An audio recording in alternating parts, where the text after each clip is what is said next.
A very good afternoon and welcome to Lunchtime News on TV1. We're coming to you live and direct from the Newsfirst studios here in Colombo. Let's first start off with a look at your top stories this afternoon.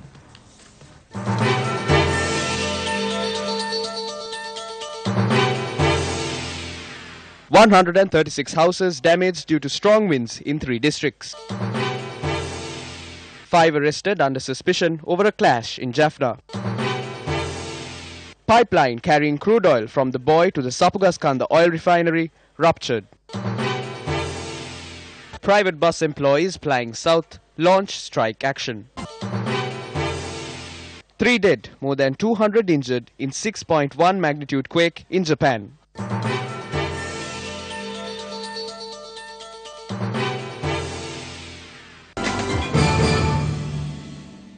Starting off with a look at your top stories this afternoon, a pipeline carrying crude oil from the Boyo to the Sapugaskanda oil refinery has ruptured.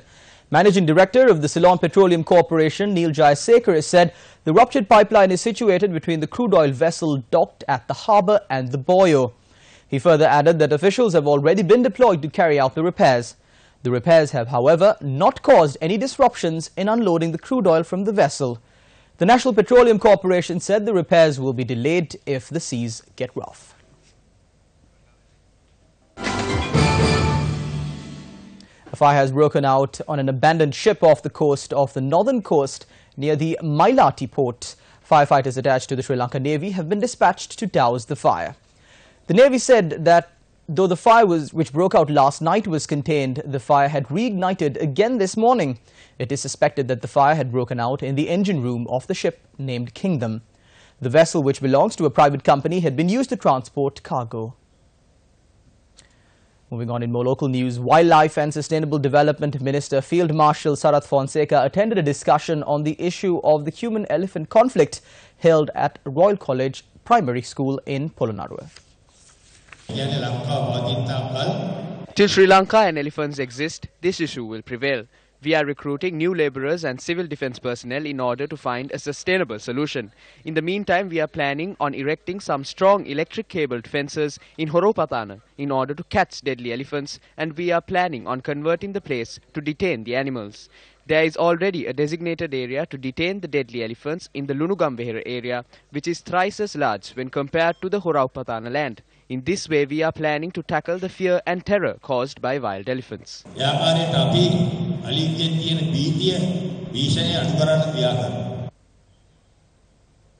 14 students who went missing while on a tour at the Knuckles mountain range were found during a search operation launched this morning.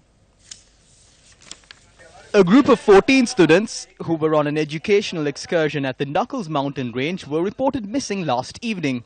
The students were aged between 15 and 18 years.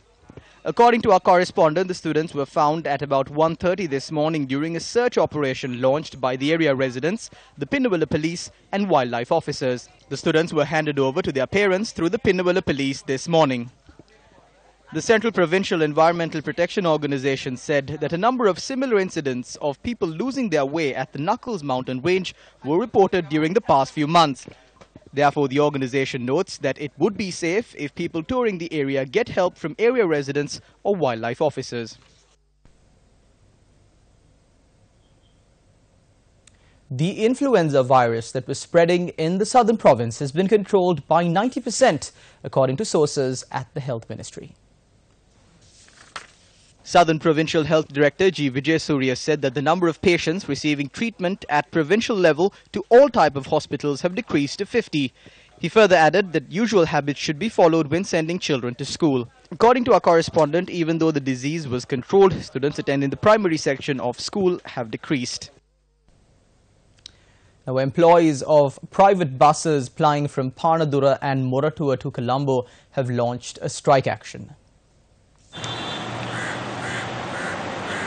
Our correspondent said that protesters were at the Rawatawata junction in Moratuwa.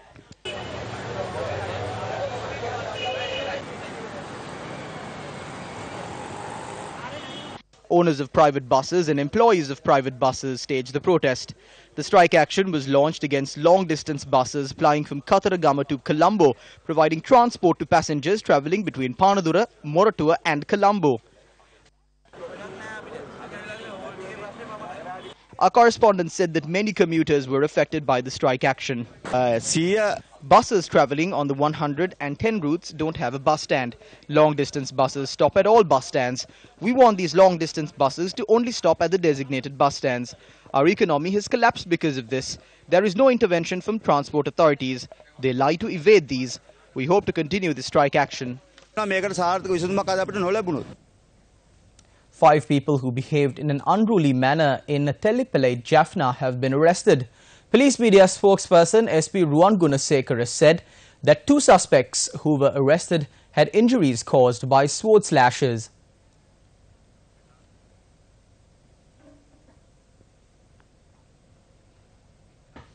A motorbike damaged by the group was also impounded.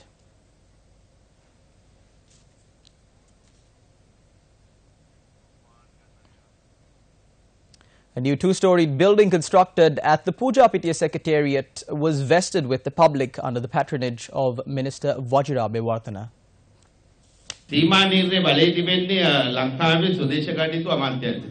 We have 332 Secretariat divisions. This will increase to 365. The delimitation is done by the Ministry of Internal Affairs. No one interrupts the process here.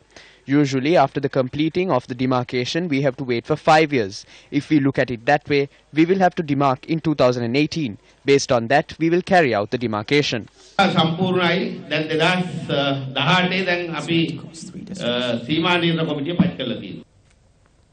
The Disaster Management Centre says that more than 130 houses have been damaged due to strong winds that swept across 3 districts. Assistant Director of the DMC, Pradeep Kodipilli, said that the district disaster management officers have been deployed for relief and rescue operations.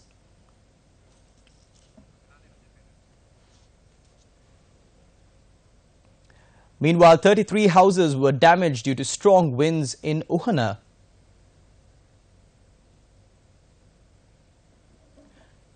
Three houses were completely destroyed. Vehicular movement was hampered as trees had fallen across the roads.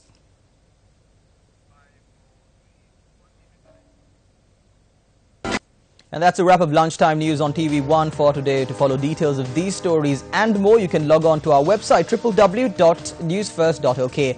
I'm Charlene Benedict for the News First team. Your latest news update will come your way at 1:55. Good day.